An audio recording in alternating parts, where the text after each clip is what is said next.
سلام، چطورین رفقا؟ چنل امیر زک خوش اومدید. امیر زک نه زک دیگه. آره سابسکرایب به اونجوری سابسکرایب قشنگو بزن، ما رو 1000 تایی کنید دیگه. نه با خودم بده.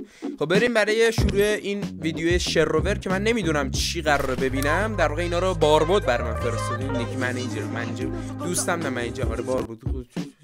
بریم این ویدیو چرت و پرتو ببینیم.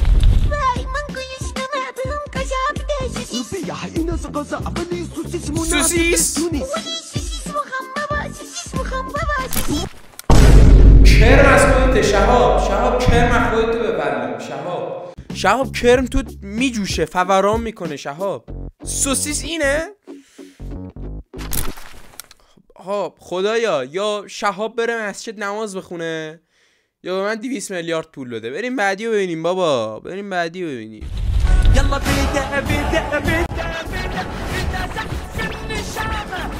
خدایا با من لجی؟ خدایا با من لجی؟ آره خدایا با من لجی؟ آره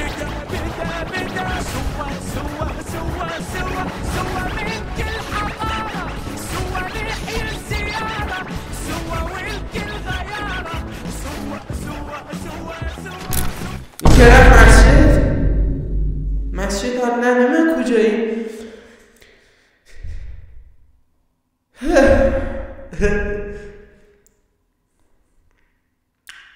یعنی گوهشانسرین آدم رو کره زمین من. بریم بعدی. واقعا آدم بریم بعدی. چه خاله زیاد میبینم فالتم داره. چی؟ خاله چیه؟ خاله عمو. ببین من تنها نیستم. نگاه کن این بنده خداها هم گیر افتن. من تنها نیستم، شما هم تنها نیستی. من خاله یا عمویی؟ بغل چیه؟ خاله چیه؟ بیا بگی خاله. ببین شهاب، ببین قشنگ تشخیص دادن شهابا. من گیج شدم. ببین من مطمئنم دیگه شهاب زنه. من دیگه مطمئنم. من 100 مطمئنم. من دارم به مامانم زنگ میزنم که عروس انتخاب کنه. سلام مامان، این دختر خوبه؟ ای بابا چرا من هر چی میگم امروز برعکس در میاد؟ بابا خجالت بکش. این چی؟ داره زن انتخاب. داستان چیه؟ من داره زن گرفته. خجالت بکش. این چیه؟ بذار خودش بپوشونه. این میدونی اینقدر پسرا تو کته اینن؟ مگه غیرت نداری تو کف این کی اینا کیان؟ مامان این چی؟ یا ابوالفضل حاجی نگاه کن، مامانش هم اینو نمیدونه کیه. مامانش فکر کنم اینستا شهاب فالو نداره. سبکو بذار شهاب میرم به مامانت میگم اینستاگرام داری. باشه نظر راجع به این چیه؟ عالی. منم زنای 40 50 سال خیلی دوست دارم. 40 50 ساله. 23 سالشه. خوب کردی. مگه این چند سالشه؟ خب تو چی در نظرت میخوای؟ یه خانم خوب. ببین عمل مامانش فکر کنم اصلا اینستاگرام نداره حاجی. پسرشو ندید تو اینستاگرام که عکس شادی رو آوردن شبیه خرس بود.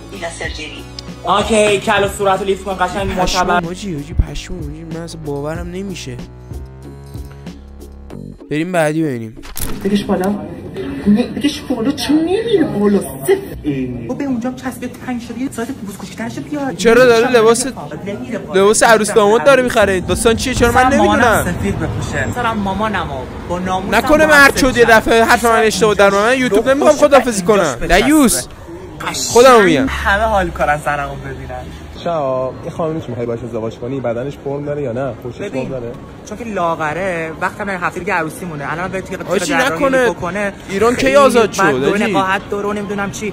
شاید زن با زن داره ازدواج. نمیدونم نمیشه. آخه مادرش فرم میده بدون درد بدون دور نقاهت. نمیدونم حاجی، نمیدونم بخوام داره. بعد کبودی هم نیستش، یعنی لاغرم هست با اینکه چربی هم نداره. اینو ولش کن. من چیکار کنم؟ من گیج شدم. من الان تو ابهامم. من الان نیاز دارم با یکی صحبت کنم. این زنی شهاب خدا لعنتت کنه. شهاب من دیوونه کردی تو. بریم بعدی بریم. سلام، این هفته عروسیمه. بالاخره به آرزوم رسیدم. پسرت شیر مردت. مامان اگه بدید حاجی این مرد شد.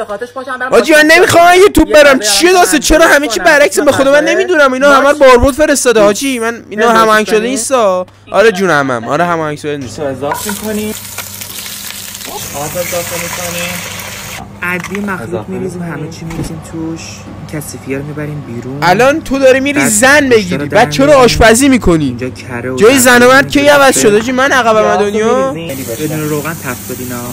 یکم برنامه، یکم آب میریزیم. الکو حوصله شروور رو ندارم آجی، حوصله شروور ندارم که ایران کی اصلا چه من عقب موندم، این عقب مونده است، ماها عقب مونده ایم، اینا عقب، اینا جلو موندن، این الان ما سال 2020 چندیم، من نمیدونم. این شهاب تو زمانو نقض کردی، شهاب تو نمیدونم چیه دوستان، چی بچه نکنه جدی دارم یه زن بگیره آجی. ببینیم یه ویدیو دیگه ببینیم ازش، اینو همه شب. خب بچه من دوست دارمتون و اینکه یه سوالی دارم، اینکه شما یا شهابو فالو دارید؟ اگه فالو نید 2 میلیون نفر کیان؟ نه ناموسن کاکو 2 میلیون نفر کیان؟ میخوام ببینم چیه شهابو دنبال میکنن، مثلا دنبال چیه شهابی؟ شهاب چی داره؟ 2 میلیون نفر آخه کم نیست، اینا همه فکر نیست اصلا. میگیم 100 تا فالوور هستیم، 100 نفر کیان؟ چی تو مخ اونا میگذره؟ اصلا دنبال چیه این ایرانی جماعت؟ خداحافظ بابا، اصلا ما رو حمایت که نمی کنید، نه لایک میکنید، نه ساب میکنید، هیچی. خداحافظ. برو بابا، مرتی که پیزوری نشسته پای منو داره نگاه میکنه. ساب کن دیگه بابا، لایک کن. نه برو شهابو ببین. نه بخشید شهاب. خداحافظ. دوستتونم کردم.